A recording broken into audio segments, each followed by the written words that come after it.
Okay, the first thing you have to do when you're using the VMeter Mark IV is turn the unit on.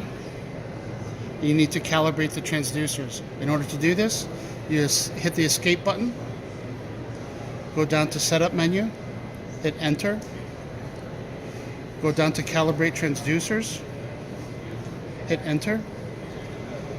Before doing so, you should put some sip grease on the transducers, rub them together. When you're ready, you can hold these like this, or you can set them up on top of one another, and then start by hitting enter again.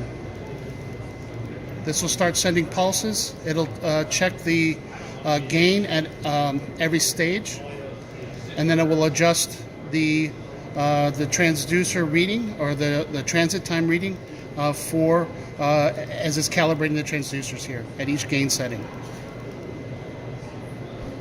Once it's done, it'll tell you calibration is done.